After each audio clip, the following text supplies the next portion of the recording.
Hi everyone. We're going to start now with our presentation. This is really to more of online safety and how to stop scams from happening and across different devices. This is from everything from receiving a text message to an actual physical phone call and or email.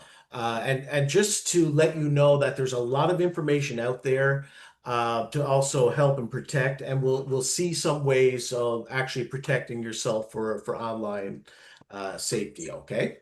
So if those who don't know me, my name is Jim Escott. I'm the coordinator of tech services.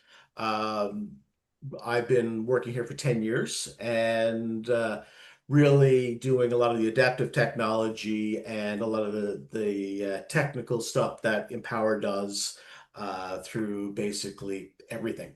So just so let you know a little bit about me. So just so that we have, if you require captions, if there is a show captions down below. If you are using a device, you might have to press on the screen once to see the options for more. But just to let you know that there is a show captions below if you need them. And also, if you have any major questions, you can also use chat, and I'll be checking out chat too as well throughout karaoke. And I'm going to open up the floor to people to talk to as well because the online, especially for online scams, I will tell you, I was fooled by it once or twice. It does happen. It's not anyone's mistake. Don't ever feel stupid that it does happen. I will tell you, around the world, the bad guys who do this, it's a $1 trillion industry, not a billion, a $1 trillion industry. So what they're trying to do is get a lot of information and also money or whatnot through these types of things that actually happen. Okay. So, and this is what we're going to go over. We're going to go online safety of phone, email, and text messages. Really, what they're doing is tricking people and giving away personal information. And what they call that's called phishing. So it's really when someone tries to trick you to give away personal information and they pretend to be someone you trust. That is what phishing is. It's exactly like a fish hook, but that's what they call it because it's phishing for personal information. This personal information that they're looking for is not all information all given at once, but something that they do over time. At first time, they may get your name. The next time, they might get your email address. Then they might get a birth date. And it goes on from there. And it requires, they're very skilled onto getting those information. What they're trying to do is they're trying to get passwords, credit card numbers, your social insurance numbers, banking details, your date of birth, address, and really money is what they're trying to do. And this picture, you see a guy with a mask on a computer, and right off the bat, you see little fish hooks, and it has a person's picture, and then it has a login information, and then one side is an email, and the other side is the back of a bank card. So this is what they're doing is they're trying to get this information over time. So it's like fishing with bait. And really, what they are trying to do is wait till you respond to them directly through the text or email, or click on links in an email or text. And this can be send you to a fake website where they're getting your username and password and using a fake website, or they're going to try to install what is called malware on your computer. If your computer is not up to date and safe, it can cause issues there too as well. So just to let you know of that. So who they pretend to be lots of things. They pretend to be government agencies. So especially for government, anything to do with CRA, that is the biggest group of in Canada that they're trying to be. They try to pretend to be your bank. So that's any of our Canadian banks, RBC, TD, Scotiabank, BMO, CIBC. They pretend to be those. And then they also pretend to be trusted companies like Apple and Google and PayPal. And then all of our cell phone and internet bills like Bell, Rogers, Telus, Kudo, Public, whatever you're on for cell phone and or get your internet from, they pretend to be these companies. And also other companies that are outside that realm, but that's what they try to pretend to be. So how the fraud works is they pretend to be someone that you trust, and they make emails, texts, and calls look like they're from the bank and or business or even government. So when you receive this text call, and I have seen this directly to staff members too as well, that someone calls a person, and on the caller ID, it basically says that it is Scotiabank's fraud department. So they receive a call on the text display. It is the Scotiabank fraud department. And then they're talking to the person, and then they want to give them basically pretend to be the ones that are trying to protect you, but they're not, and they're trying to get information. And that's not how banks work. Banks don't normally call people, just to let you know. What they do is they will deactivate your bank card if they feel that that's the way, and then you have to call on the back of your bank card that phone number of your bank.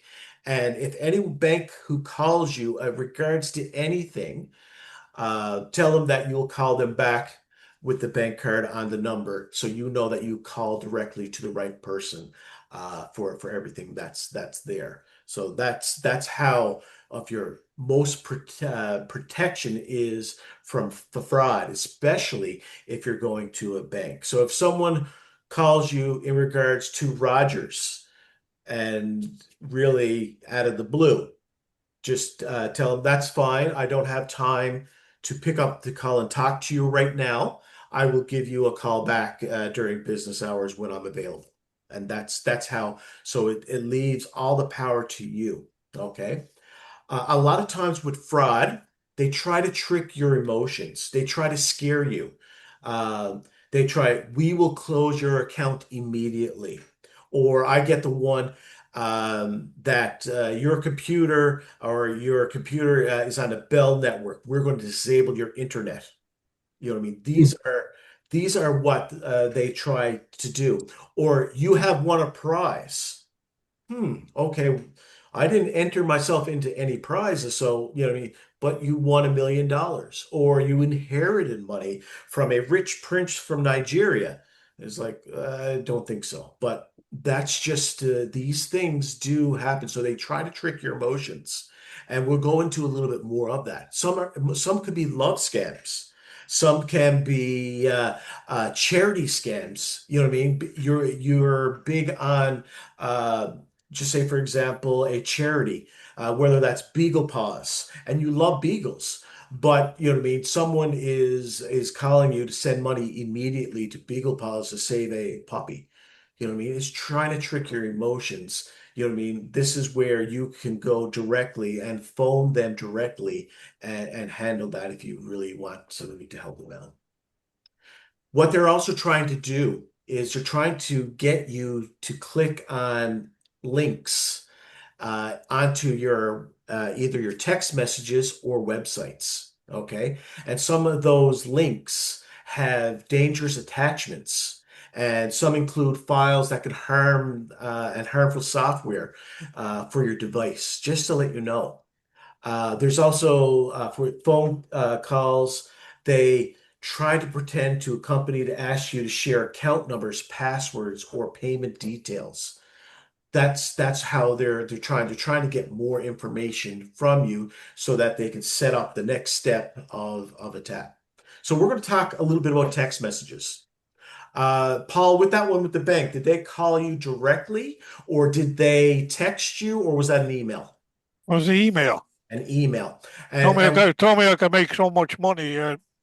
$600 or something like that. I just deleted it. I never even went into it. 100%. Just delete it type thing. That's the best thing to do. You can delete it, and there is ways of blocking it too as well. But blocking doesn't always work because what happens is they just change their email address and then they resend it. Just to let you know. So we're just going to go through some text messages, and you're actually going to see real text messages that people have sent to other people, and just so that you're aware onto that. So, really, how to spot a fraud on text is the urgent and scary message. Your account will be closed, or Yeah. click now to fix a problem. They want to really panic you and react. I've had this happen to me. I've had it happen that they sent it an email to I have two emails. My personal email, which is Hotmail, which I have most of my stuff go to. They said that my PayPal account was hacked.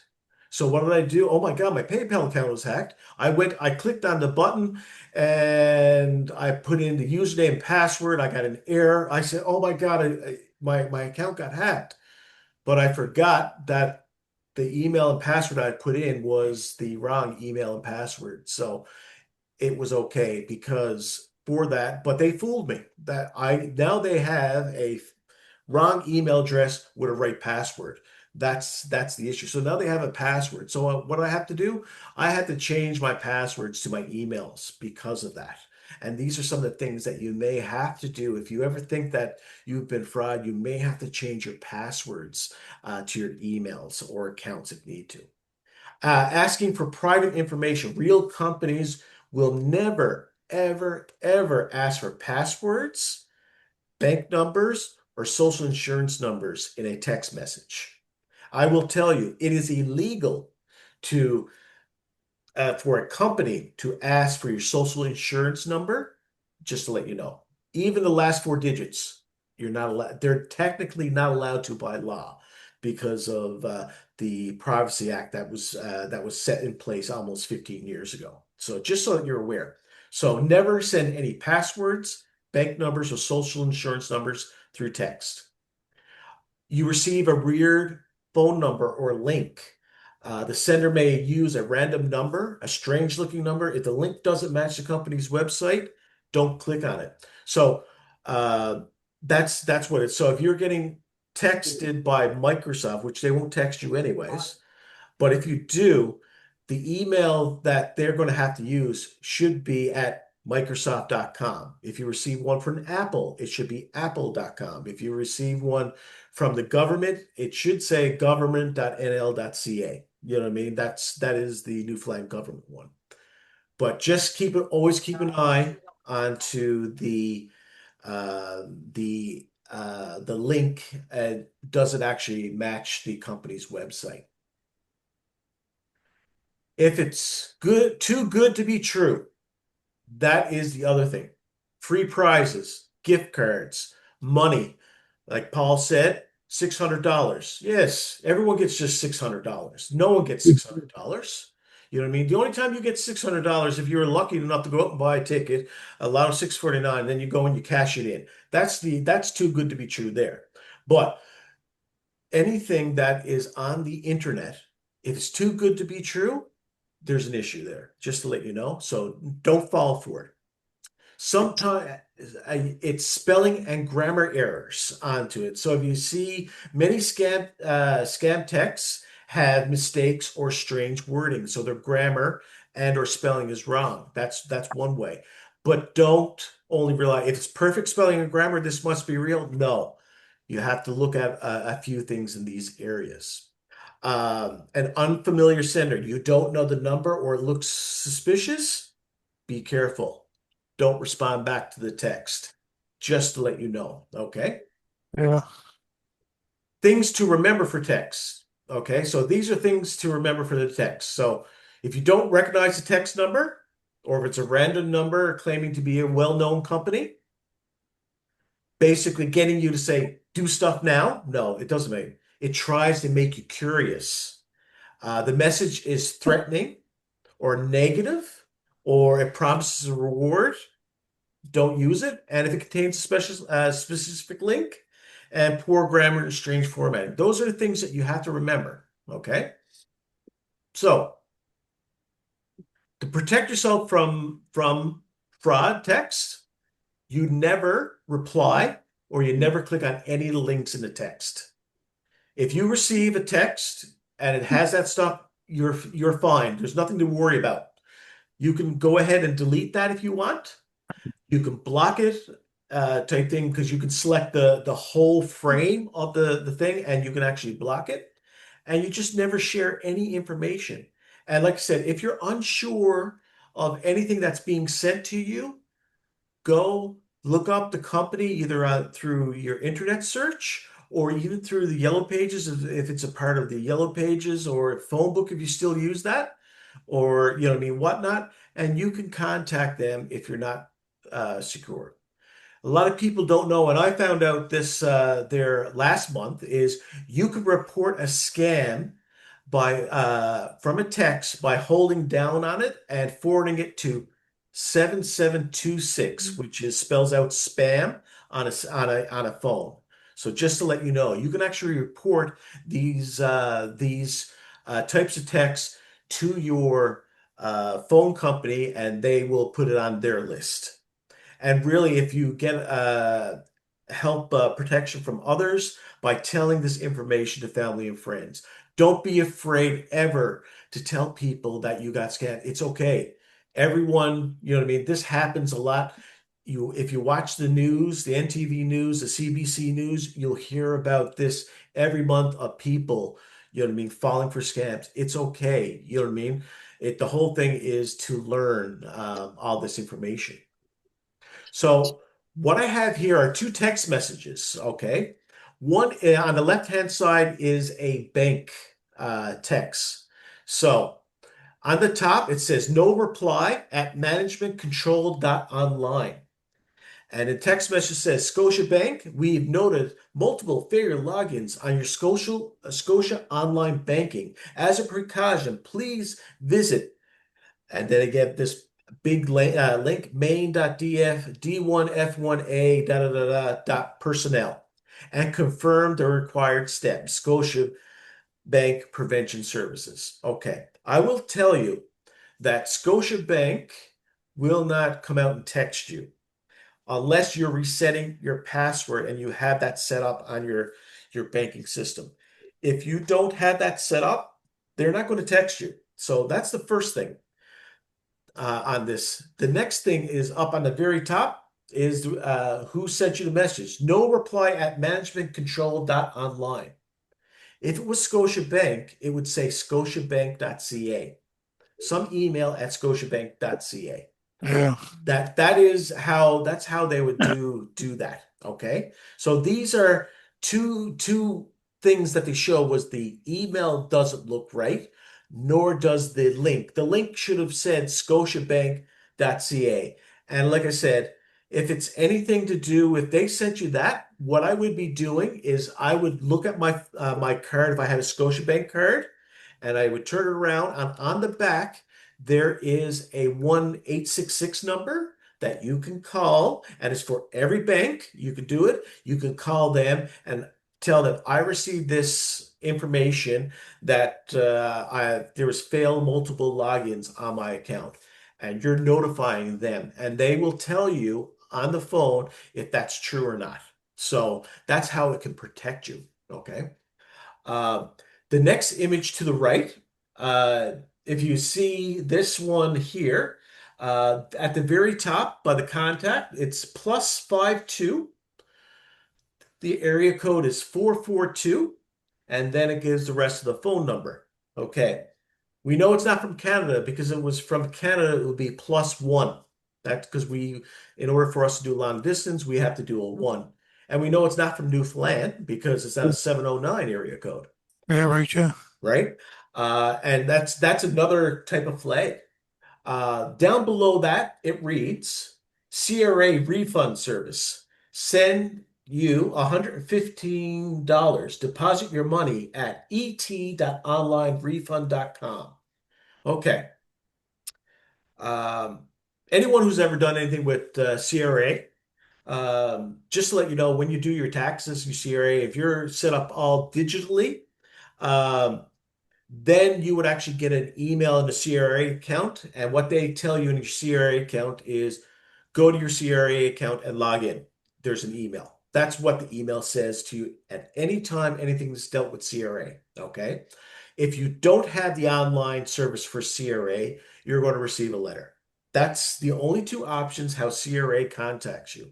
CRA will not phone you onto anything. They send letters, just to let you know, so that you're aware. So this message here is the phone number and also with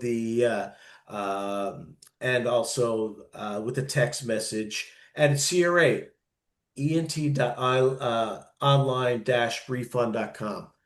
CRA would use the gc.ca extension for anything that's done with government. So just to let you know. So that's showing really on this slide bank and tax refund fraud. Next is the prize and package delivery. So the prize here, it's a one of the contact is OnePlus 307 area code 528-3057. Interesting. 528 is Briggs's phone in out around my way. Congratulations, Alex. You've won a grand prize of $1 million in our international lottery claim. To claim your prize, reply claim and provide your full name, address, and a small processing fee of $200. Don't miss out on this opportunity. So, Mhm. right? It's so not only that, so it's trying to get you to reply claim. So right off the bat, they know that your number's active. You would have gave your full name and address. Okay. If you gave your full name and address, they could send you anything in your mail. They can then they know your phone number, they can call you. And there's other things which I will tell you in the phone call sections what they're going to try to do to you with this. So number one, at any point, you never have to do a processing fee if you win a prize. Okay, that's silly. And number two, by just getting a random text, that is too good to be true, so don't believe it. And again, we go back to the at least this place is a +1, so we know it's in Canada, but it's a 307 text number. So again, you can do a search on 307 area code to find out what that is, but it's not anywhere near here. Okay. The next, which we're coming on to the Christmas season, is package delivery. Okay. And the package delivery, it's a little bit of a pain to deal with. So with this one here, it doesn't even give me a phone number. It says, you've missed your delivery. For redelivery of your parcel, please visit https myparcelups.com to confirm the settlement. Then the next text message from the same one, Canada Post, read delivery at https forms.gle. Okay, we got an issue there on this text. So this is a package delivery. Okay. The very first one on top says ups.com. The next one on the bottom says Canada Post. They're two different companies, but they're still texting you from the same message. Be mindful. If with anything from Canada Post, you know if you're receiving a parcel or not. If you are, and some family member is sending you a parcel, and it is something, and they would have the code that you can go to Canada Post to put in, and it will tell you if the delivery, when the delivery is. The same thing with UPS. So if you purchase anything online, it will normally give you a code. So just go directly to the UPS site and put in that code, and then you will actually see if there's any issues with your package. But what they're trying to do is get you to fill that out, to give a username and password or something, and then just basically get into your accounts. But Jim, you knows if you ordered a parcel, so if you got something coming or not, Most people do, right? Or yeah. unless a family member send you a parcel you don't know. Some family members send you a parcel you don't know. So that's just and they don't send you that delivery. But you know what I mean? To the most part, it's going to get to your place eventually, right? So, and you Yeah. know that most will leave a drop-off slip into your mailbox if it's a bigger package to go pick it up somewhere else. And some mailboxes do have a big parcel where they just put the key in, right? So just Yes. so that you're aware, right? Uh-huh. So the next ones we have are financial. So this one here is the 1307209-2175. So right now it's a Canadian number, but not a local Newfoundland number. Uh, Limit time opportunity. Invest in our revolutionary cryptocurrency now and watch your money multiply in days. Text invest to 12345 for more information.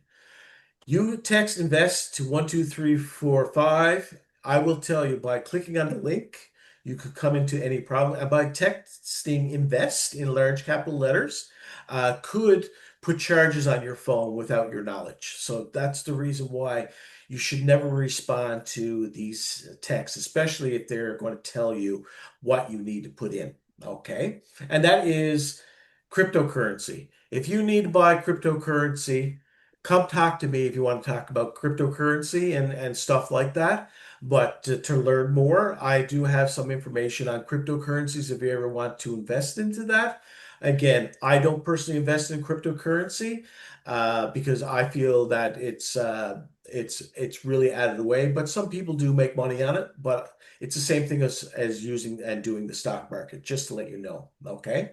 But there's a lot more government regulations on that now. The next one is a charity, and the charity says urgent appeal, help save starving children. We are a registered charity work to provide food and shelter to underprivileged kids. Just your donation of just $50 can make a huge difference. Reply yes to donate or call whatever number. Together we can change lives. So the call number that they have on there is 123-456-7890. But on top, if you look at the contact number, it's a different number altogether. So it's trying to trick you onto pressing that link on your phone and or reply with a yes to the donation. So if you reply yes to this random number, they could be charging money on your cell phone bill, just to let you know, because you're responded to yes. Yes is a very powerful thing, especially when it comes to text messages and also over the phone calls. Never say yes on the phone unless it's someone you actually physically know and actually a real friend type thing. But other than that, and I'll explain why afterwards too, as well, about phone calls when we get the phone calls. So that is the financial and charity. Now we have romance scams.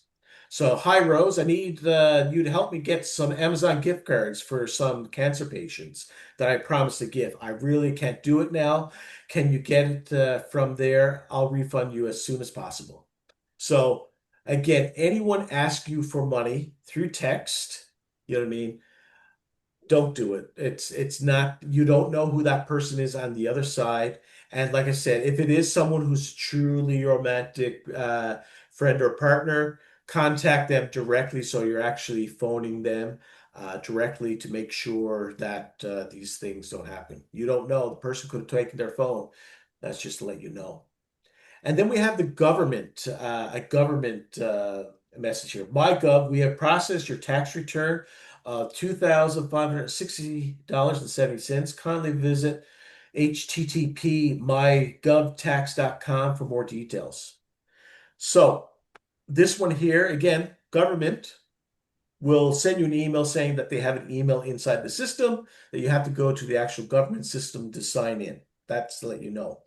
They don't tell you how much money you have that is being put into your account. And if you took at the link, it says HTTP. It doesn't have the S, so it's not secure. So this one here would definitely have malware behind it and could infect your computer, just to let you know. Now, some sites, some browsers will block it, but remember, these text messages, never click on those links because that's what they're trying to get you to do. Another one is a job offer scam. I got hit by this once. So you're hired, Sam. Congratulations. We're thrilled your offer to the project manager role with a competitive salary of $70,000, 450 to access your details before it's too late. HTTPS, the combaya.com/job.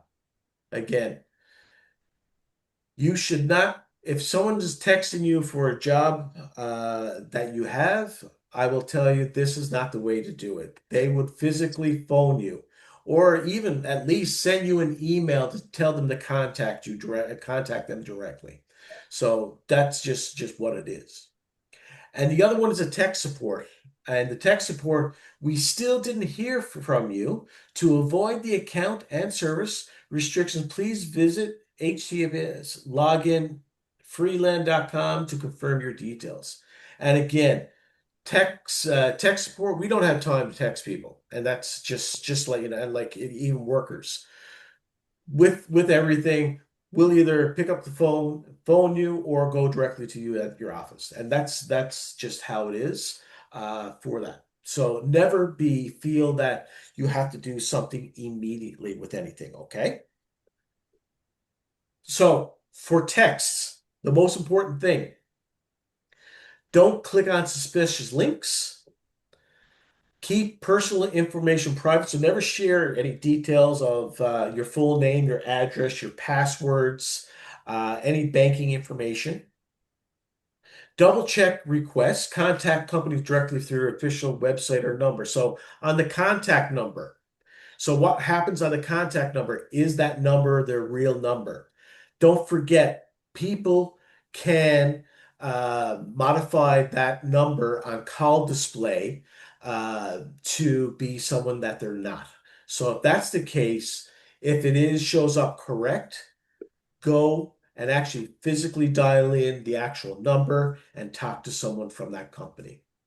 Always important to make sure that your phone is up to date and use security software. So what I tell people to do is always make sure your phone is up to date for all your patches. And if you're on a free public Wi-Fi, if you had the money to afford a VPN connection, to buy a VPN connection, they probably cost about $120 per year.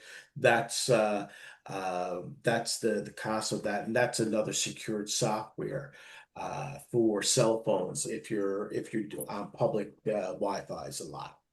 And also clean up your phone regularly, clear history, downloads, and cache, remove any hidden threats. Don't know how to do that? I'm not going to go into doing that. You can contact tech services. We're here to help you with that stuff too as well. So just so that you're aware, some of the things we can tell you quickly over the phone, and other things we can send you an email and you just follow the steps. Okay. How to report a text message in Canada. If you receive a spam or text message, you need to forward to 7726, which is spells out spam. That's reports it to your mobile carrier. So Bell, Rogers, Telus, all those, whoever you're using public mobile, um, that gets reported to them.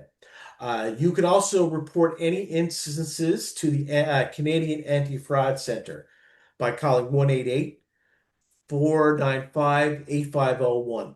Don't worry about writing this down, this information. This information is all online right now, and I do have it, and I will send it to everyone's email address for the website with all this information. So you don't have to worry. I even have this in a PDF form for you if you ever need to reread. So just so that you can, if anytime you get a message you're not aware of, you can come back to this site, read through, take your time, and judge accordingly. Okay. If you've been a victim of fraud, so that means you've lost money or something illegal, you must contact your local police department. They're the only ones that will help it. So in the St. John's area, you're contacting RNC. Out in the provincial areas, you're going to you would need to contact the RCMP. So just so that is only if a crime has been committed. They will, if you receive a spam text message, they don't deal anything with that. They only deal with the actual crime. Okay. So, and you can also report spam directly through messaging app on your phone too as well. So just so that you're aware. So you can actually do that by blocking that text message or that email address. Okay. What I have here is I'll see if I can click it here. No, I'm going to pull up a video uh, of uh, of this right now. Uh, Actually, I won't pull up the text reporting video because I'm looking at our time. Actually, we might have some time. Let me pull this up here. Hold on now. Get cyber safe. So this is an online. This is done by the federal. The This is done by the federal government for getcybersafe.com. And this is a if you ever forget, this is the one that you can actually go into. It tells you a lot of cyber safety techniques and how to report a text message. Report text. And I'm going to play that video for you. It's only a short video. Uh, and I'll pull that over here. Okay. Okay. Everyone see that on my screen, I hope? Yep. Okay. Yeah. If you've ever received a suspicious text message claiming to be from the government or from a streaming service that you don't have an account for, there's a good chance that it's a phishing message. So, what exactly is phishing? Phishing is one of the most common cyber scams in Canada, in which cyber criminals send messages pretending to be from a legitimate source, like a person or a company, so they can steal from you. When these messages are sent by text, it's called smishing.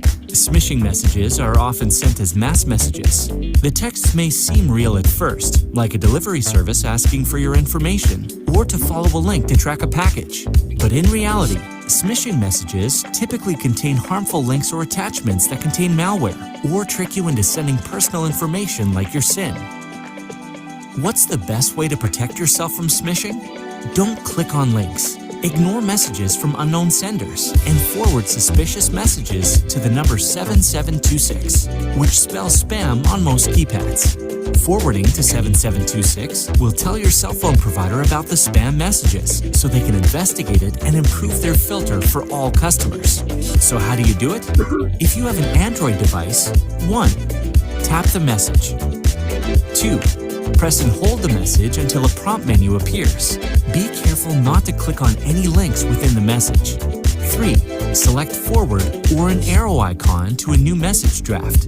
And 4. Type in 7726 and hit the send arrow. If you have an iOS device, 1. Tap the message. 2. Press and hold the message until a menu prompt appears.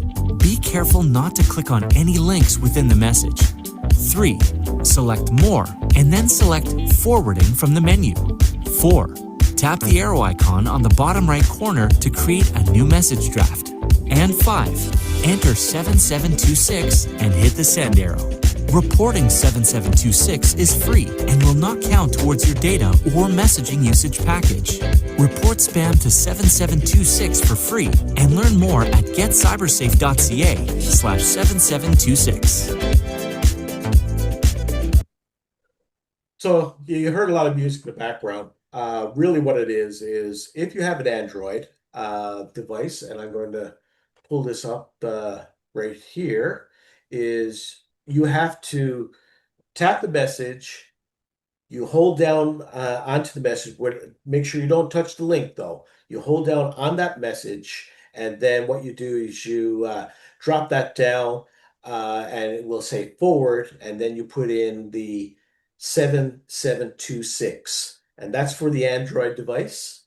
And for the iOS device, you have to touch the message, you hold down the message, not touching the link, and then you have to go to more, then you hit more, and then you hit then you basically select the message, and then you forward that message, and then you put 7726, and then you send it. Those are how you do it for the devices. So what if if that it's it, yeah, go ahead. what if you got an Apple or Yeah, the Apple is the iOS device. Yep. The anything else would fall under Android because Android would be a Google phone or a Samsung phone. Okay, so just Yep. because only Apple is iOS device, and Yep. anything else would be Samsung. Great question, Stephen. Actually. So next thing that we're going to go to, any questions on text messages? Because we're going to move on now to emails. So, but is there anything about spam on text messages that anyone would have any questions on? Can you use the same number like on emails as you can on phone? People can itself on contact, but see, one of the things is with technology, you can be tricked onto onto that too as well. You can't always go 100% on the contact aspect. So just so that you're aware, okay? Because Yep. some people like I've actually physically seen one of my coworkers pick up a call, and I saw his call like the was from the Scotiabank anti-fraud. And when he called back, when he went and he talked with them and he gave personal information, and then after the call, when he was done, because we were having lunch at Yep. the time, he gave all the information to with his bank stuff without realizing, and he got his account hacked and money taken out of it. So that is you're seeing as thinking that it was Scotiabank the anti-fraud. He was already talking to the anti-fraud previously the month before, trying to get things fixed up with his credit card. And they were able to find out and get it into his new credit card and take out other stuff, right? So that's Yep. that's how tricky they are, right? So they already got him on one, then they got him on another, and now the bank is not being so nice for this person because you gave personal information out, which you're not supposed to do, Yep. and we may not give you your money back, and that's something that banks can actually do. So just so that you're aware, okay? Yep. Emails. So what we're going to do is we're going to go through emails now. Emails is the next thing that they do a lot of phishing for. So what they do is signs of a phishing email. Again, they're trying to scare you or rush you in a message, trying to panic you into acting fast, asking for private information, request for passwords, social insurance numbers, or credit card numbers. Weird email addresses in the to field has small spelling mistakes, but not always. Generic greeting. Dear customer, instead of actually using your name. Bad spelling or grammar may come up in some of those emails, and strange links. One thing about an email with a mouse hover, you can hover over it. At the bottom left-hand corner, it actually shows you where the actual link is going to. So that's one thing about a phishing in an email. And as a screen reader, when a screen reader reads a link, most cases, Paul, the link will be you're going to try to get, if it's a Scotiabank at the beginning, it should say at least scotiabank.com. I still wouldn't click on the image or on the link, but it should read out the link of what it actually is. And if it doesn't, I'd be wary, like that Scotia one that you had before, just delete it. So Don't worry, I'm careful enough. I try to be careful, exactly. So just to let you know, this information, I don't know if you know, today my information was leaked today. I got a nice email from Toys R Us because I was a part of their Toys R Us program, and they've been hacked, so I lost personal information for the Toys R Us. This happens all the time. There's nothing you can do about that. That's someone else's system. You know, what I mean, that's for them to decide afterwards on the amount of information. But this website called HTTPS :// have I been owned, which is PWONED.com. This site tells you if you ever have been basically information has been leaked with your email. And I'm going to show you here. I'm going to put my email in here. So here's one of my emails, havoc99@hotmail.com. I don't check this one very often, people. So if you send me an email, please let me know so I can check it. But in most cases, this is where most of my spam. So I'm going to hit the check. Now, you can also put your phone number in this too as well, but it works better with your email address. Right here it says 9 data breaches. Oh no, owned. This email has been found and multiple data breaches. Review the details. And this site here tells you of your name of which data breaches that your email has been into. So the very first one for me is open subtitles. I lost a username, my password, IP address, my email address, and a geographic location. So that data breach, they have my email address. They know where I live in a geographic. So by that, an IP address. So they may even know my even IP address, but you don't have to worry to that. My password that I use for this program. So if you're a person who uses emails and your password is all the same as your email, well, they just have access to everything, just to let you know. For me, I have a different password on everything that I use, so I don't have to worry about this here for open subtitles. And this was a data breach in August 21st. And I will tell you, this one here is more than 9 data breaches. I know because it was data breached, it before the 2000s as well. So there's another one here of a data-rich exposure of an email address, employers, geographical location, job titles, names, phone numbers, and social media profiles. So this one, they even got more data off of my email. So is there anything you can do about it? No, there's not. And that's one of those things. Kayla, this would here, well, it won't tell you. This is more for data breaches than your phone actually being hacked. And so data breaches usually means that if you signed up for anything that's on your phone, like an application, this is where it would actually tell if you were information lost. But great question onto that. I'm going to put in mine here. Uh, so that's my cell. Check it out. Oh, I spelled wrong there. Let's see what I do with this one. I don't think this one does the same anymore. Yeah, this one is the only, it's only email address for this breach. I just got to see. There's another one somewhere else, but I'll find that out anyways. But that's only really for a breach. But if your phone was hacked, this is how you would tell if your phone has been hacked, is if your phone is doing very weird things, apps opening and closing without you touching your phone.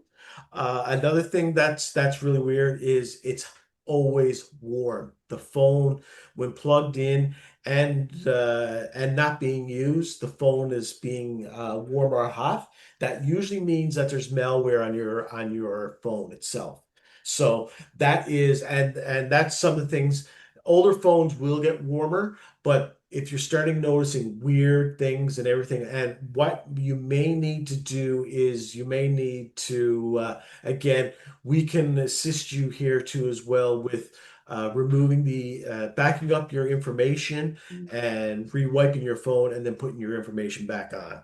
And that's something that we may do. And also some of your providers that you have it with, like Bell and Rogers, they will also sometimes help you with that if that's the case. Okay.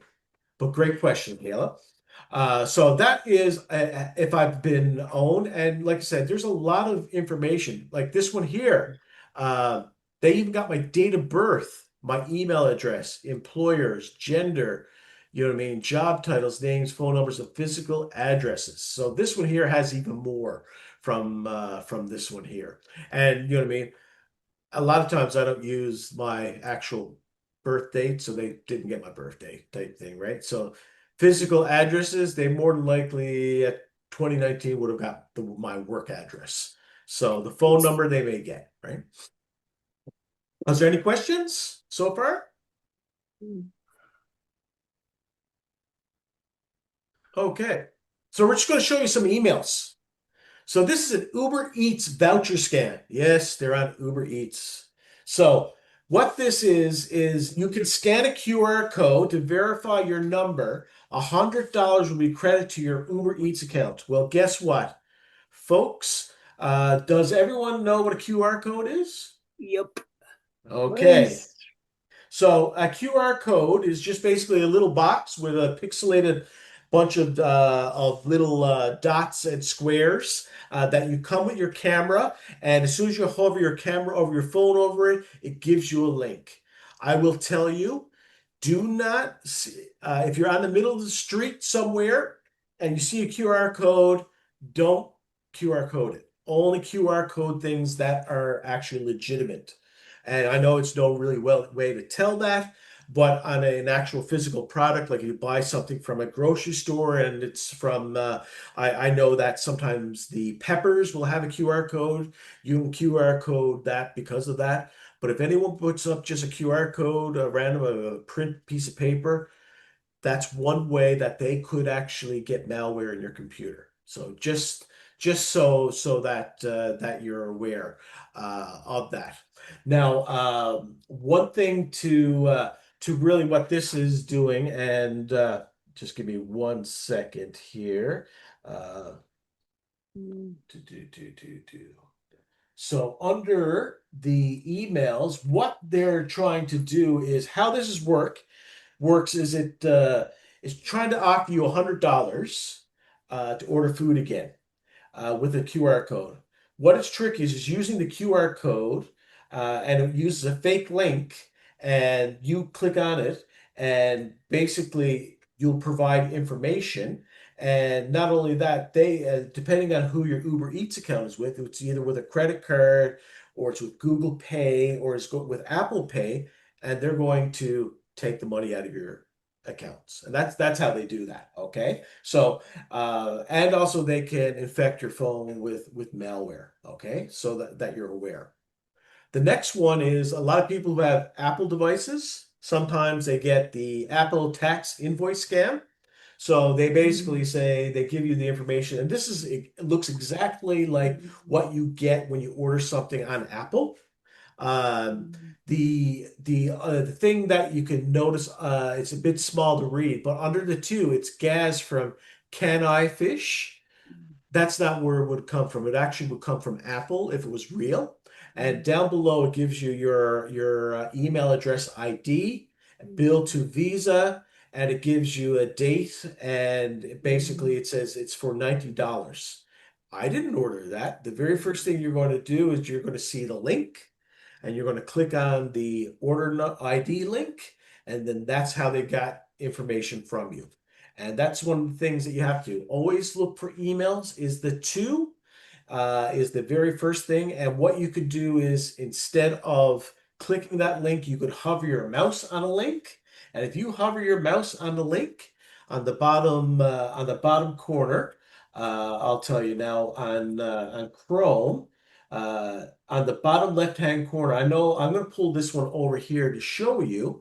So when I come over to this Canadian Revenue Agency, uh, as you can see, there's a little blue thing on the bottom left-hand corner that comes right here, and that tells you that it goes to Canada.ca Charities Giving. So this is the link for that. So it actually tells you where the link is actually going.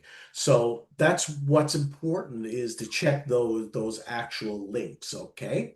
So that's Apple Tax. What other things happened? And this one I actually seen physically yesterday on someone's account email that was sent. And this is a Microsoft security alert. So this came directly to a person. The email said Microsoft support. That was what the to field was. And I actually had to select the to field, which is totally fine. And under that to field, it had a Gmail account, it had a Hotmail account, totally different from a Microsoft account. So that's why I knew it was fake, and we blocked them, you know what I mean, for the person.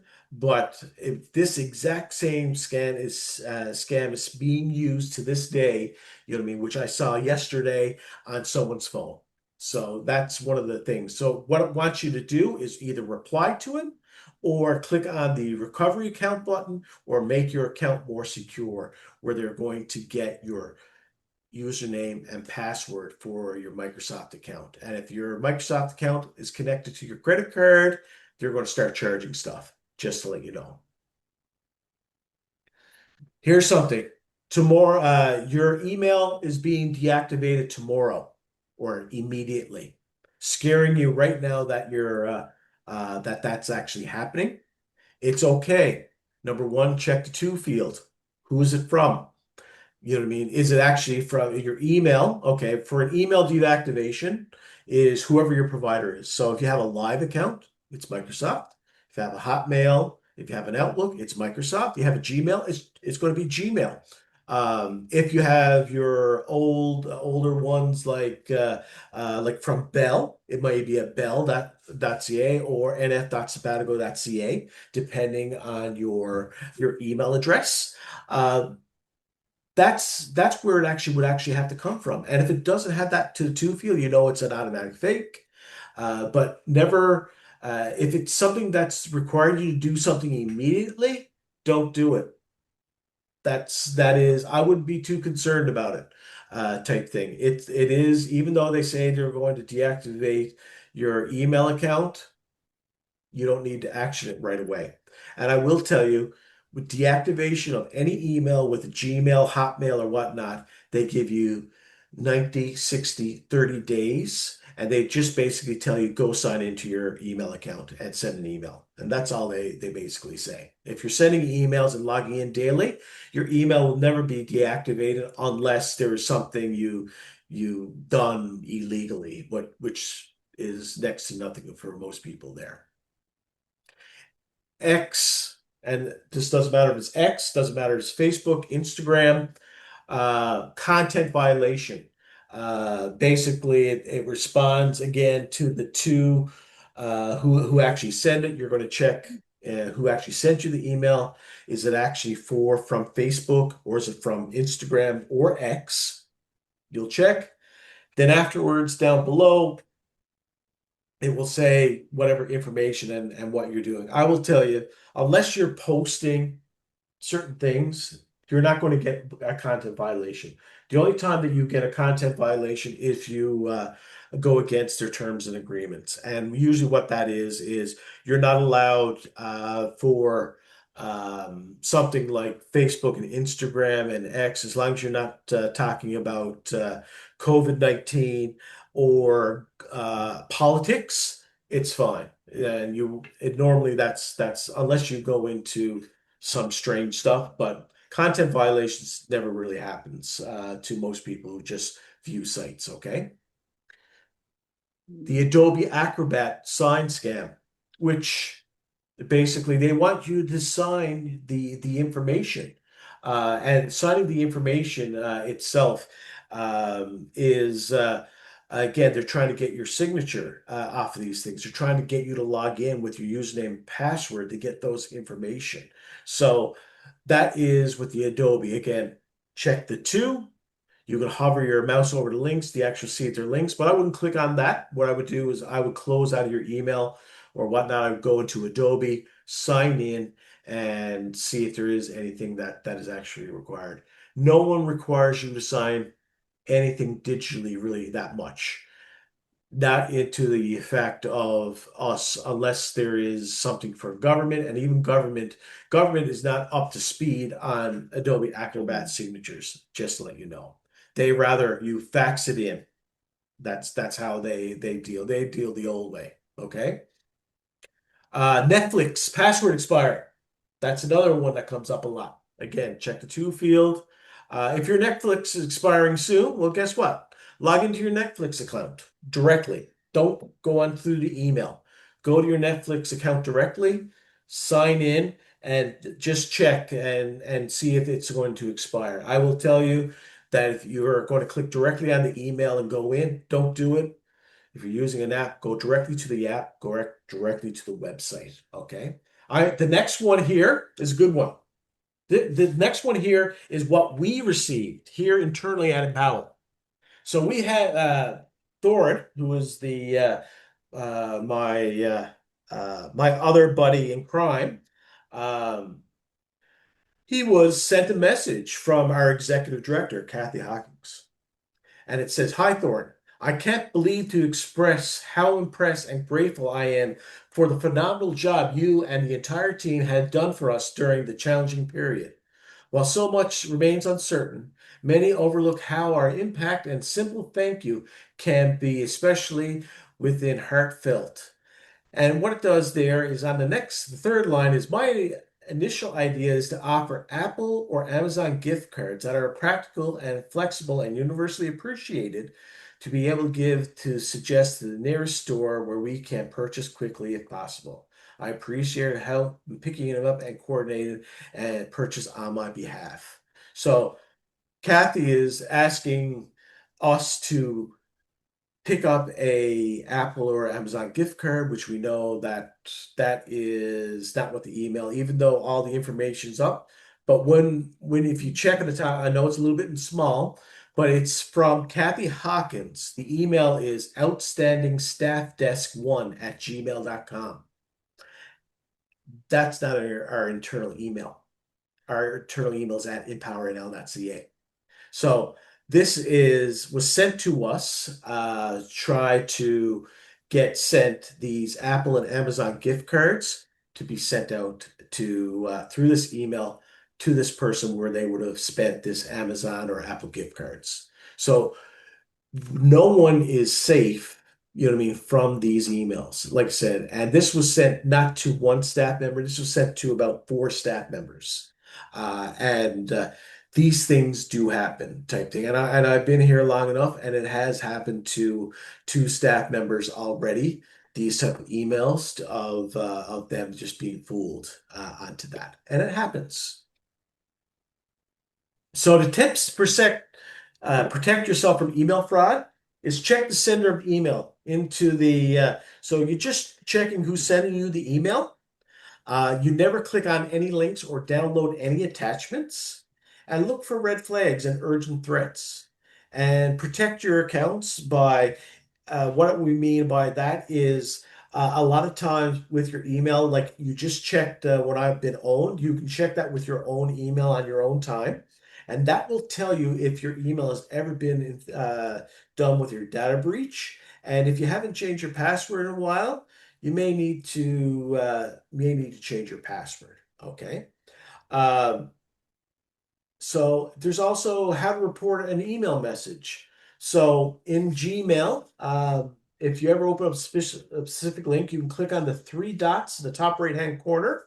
You click next to it's really next to the reply button, and then you click on report phishing. That's how you do it in Gmail. And Outlook and whatnot and Live is very similar. You open up the suspicious email, you look for the report button on the ribbon menu up on top, and you click report and you select phishing. That's how you report a email. And that's pretty much that we have for emails. The next is going to be phone calls, and then we're done. Any questions about emails? And there's So always, yeah. are you gonna send those out, Jim?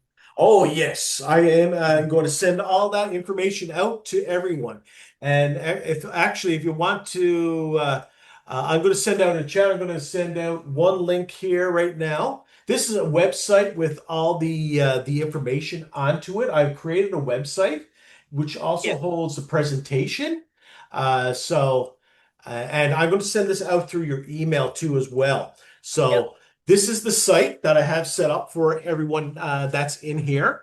And it sits down and talks everything about everything that we're going over, and you'll know all that information. Okay, The so 7726 is the interesting one for me. oh, it's great. I never even knew I'd known that until I started doing this online. Yeah, I didn't even know it, right? huh? Your So, sister's here. Yeah, I'll be there in a few minutes. so phone calls, and we're on the last part here now, is phone calls, and this is actual physical calls. Okay, so just to protect yourself from phone fraud, government agencies will never call you. They don't like to talk on the phone. They don't want to speak to people. That's just what it is. Okay, never trust your caller ID of anything that comes out. Never give any personal information over the phone. Now, I will tell you, there's only one government agency that may contact you on the phone, and that's the census report. And the census report is if they just contact you out of the blue, they don't contact you out of the blue, they send a letter to your house.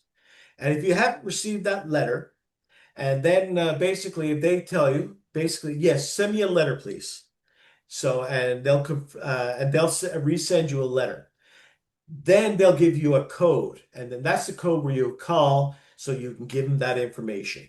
That's the safest way to do that. But really, out of anyone that contacts you automatically, they will always make sure that something is in the mail first. And the only one who does that is the census, just to let you know. And census is pretty personal information. So I always tell everyone, get your letter from the federal government for census. And if federal government is contacting you over the phone, there's always a actual physical mail letter for something. And like I said, just off of that there, if you don't believe it, tell them to resend you another letter, and they will resend you another letter. And that's how you can deal with anything with dealing over the phones, okay? But most government agencies will not call you.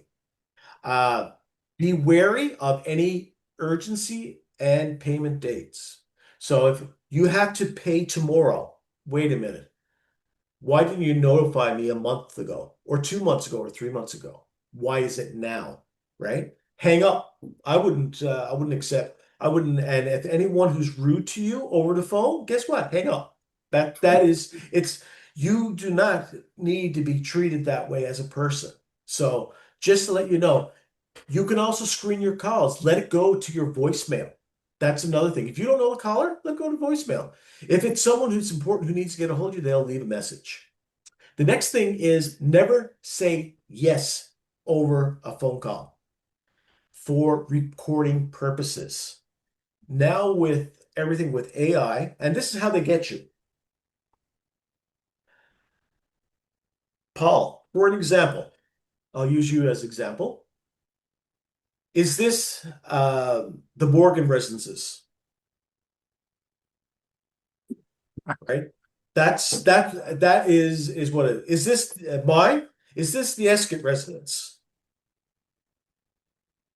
Yeah, If you ever hear that, hang up the phone. They don't even know who they're calling. But I will tell you, they're trying to get you to say yes. If they get you to say yes, they can apply phone charges to your account, just to let you know. yeah. That is, and you have agreed to, and you don't even know what you agreed to. You only said yes, right? So just so that you're aware. And because people can record your voice, that's the reason why. Okay. So you would never say yes over a phone in that nature. Okay. To anyone. So here's examples of common types of phone scams. They impersonate people, government. They impersonate the cellular people like Bell and Rogers and Telus. You know what I mean?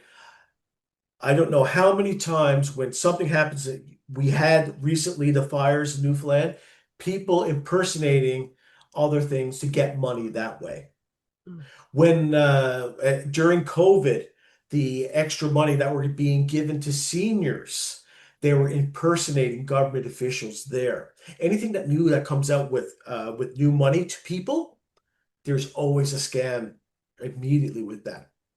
Anyone who calls that talks about debt relief or credit, repairing your credit, don't.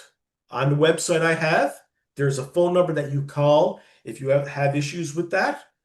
They're the people who you talk to. Never to discuss it, they call you because they can get a lot of information off you. Business and investment scams. Again, can you invest in my business? And I've seen people lose hundreds of thousands of dollars. That's just what charity scams. Extended car warranties. If there's an extended car warranty, you bought a brand new car. Well, guess who you need to go to? You need to go to if you bought a Ford, go to Ford. You phone them directly. You never deal with anyone over the phone directly for that. Free trials. Nothing is free. If you've ever heard stuff is free, you're delusional. The reason is if it's free, then that means you're the product. Just to let you know, nothing is It's free. too good to be true then. Exactly. Gmail, you're not paying for Gmail, but everything that you put into Gmail, they own. So that tells you that's they're free. You're the product. Loan scams, anyone to do with loans. If you need a loan, you go to a bank. If you don't go to a bank, pray to God that you never have to use any other banking system. Some people do, but there is other banking system that charges outrageous interest of up to 21 to 40 to almost close to 50%, depending on what it is. Be mindful of loan scams. Prize and lottery scams. If you haven't paid for the ticket, you really didn't win. Unless you went to somewhere, the bingo hall, and you know, what I mean, you bought a ticket. But I'll just let you know. And travel scams. I did a great one on that. Someone said I won a great trip down south. Okay, great. Yeah, I'll talk to someone about that. Sure. And they put me on. They put me on to the closer, and I said, "So you want to go to Cuba? No, I don't want to go to Cuba. I want to go to Norway. This is not. We don't go to Norway. Okay, well, somewhere in Europe then." And I was fooling around with them at this point because I like to do that to scammers. It's I like fun. it's fun. And if you haven't done it enough until they actually cursed on you, and then that's where I get a little bit of a laugh off of it. But I'll usually answer it and have so that everyone in my house can actually listen to it type thing. So that's the same thing with Bill. And basically, there's a virus on my computer. Okay. So I get on I put it on speaker. Which computer? Well, what do you mean? Well, I got non-computers. Can you tell me which virus is on my computer? Holy Right? And that's what I do. And then they said, well, can I get you to put in this? And I said, yeah, I put it in. Yeah, yeah, which I didn't. You know what I mean? They're trying to remote in my computer. But Yeah. again, you know what I mean? I'm not doing it. It's just not working. So, you know what I mean? That's what I do. Timeshare scams, same thing. Okay. So how to report fraudulent calls, unfortunately, it's only the anti-fraud center.ca. Okay. This is a little bit hard. You can report it to your phone carrier, uh, or report it to the impersonating company. No, local police can't do anything unless a criminal offense has occurred. And if there's actually a quantifiable loss like money or identity theft. They will not investigate calls that simply hung up or no harm was done. But what you need to do with phone calls is you need to write down this information you need to know the date and time, the number that showed up on your caller ID, the number that the caller told you to call back, and the details onto the scam, and if they were a police officer, the fake badge number. That's the stuff that you have to do. That's some of the things because sometimes some people get calls about the police. We need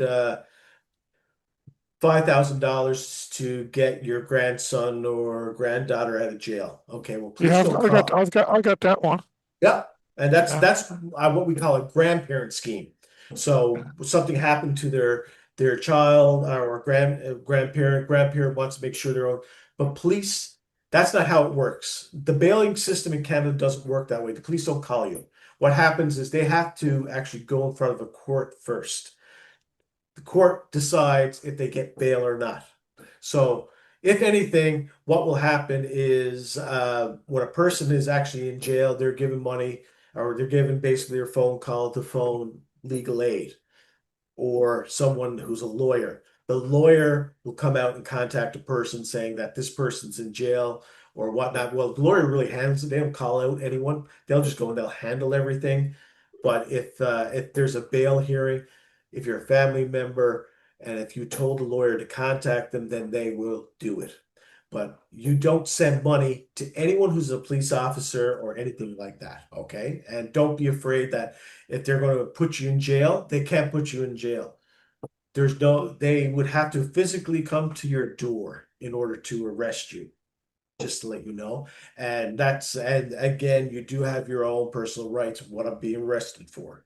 And then they have to let you know, and they have to read you your rights. These are the things that are important. So here are some of the resources that I have, which are on the website that I gave it. And I'm going to, after we're done, after when we're done all this, I'm going to send you the email to that link so you have more of the information. So really who deals with all the frauds in Canada is the Canadian Anti-Fraud Center. Okay, they're the ones who deal with it. The Get Cyber Safe is the federal government too as well. They're the ones who deal with anything to do with technology and being safe. So if you have kids, friends or family feel that they're not safe on cyber stuff, this is the area where you need to go to. There is also the Canadian Center for Cybersecurity. They're also another group. They're more of a nonprofit. I don't think they're actually another government, but they deal with basically certain cybersecurity across Canada. Then you have the Competition Bureau. If you ever have time, this has an excellent PDF of a little black book of scams. And this explains every type of scam that's out there. You've probably heard of a pyramid scheme scam, a grandparent scam. Well, this one Yep. here explains every one of those individual scams and what to look for. Okay. If your email has been compromised, have I been owned? The other one is any email scams. This is a little website that basically what I showed you of emails was only about 5 or 6. Well, this one has probably about 30 type things of different email scams across North America. Okay.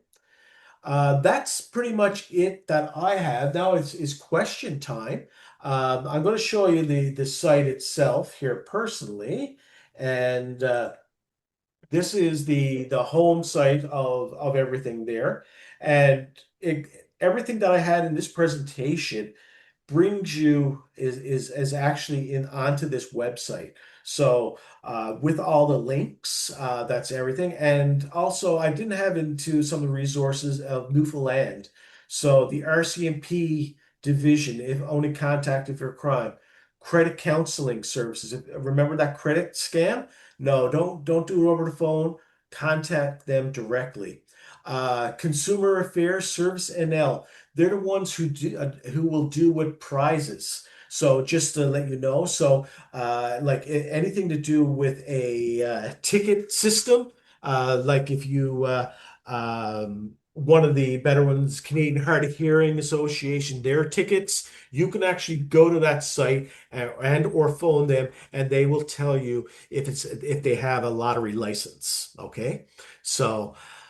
I got scammed by my Care app from Compassion Care, and the app I need to use for work. Okay, so you know what I mean. That's one of the things. Now I know that they do have a text service too, Kayla, with that, and they will try to assist you there. If you have any problems with that, you can book a meeting with me or Thorit, and we can help you get through that too as well. Okay. And I will, my contact, just to let you know, you can contact me by email. Um, it's Jim at empowernl.ca. And you'll have that when I send out the email too as well, okay? And that's if you're having any issue. And like I said, if there is something that you feel that's not working on your phone, we can take a look at it too as well, and assist you there too as well. Okay, so definitely don't feel that you're alone in this. A lot of people get caught with texts and emails and phones, and you see my email, my personal email. That's that one with 9. And that's, and you know, the information that I read to you. So there's a lot there. So also too as well, folks, just so that you're aware, that's the resources. Right on the very bottom is the presentation of the online scam. So I actually have the presentation and all the notes into that too as well for each slide, so that you're aware there. And I'm going to let it over to anyone who has any questions.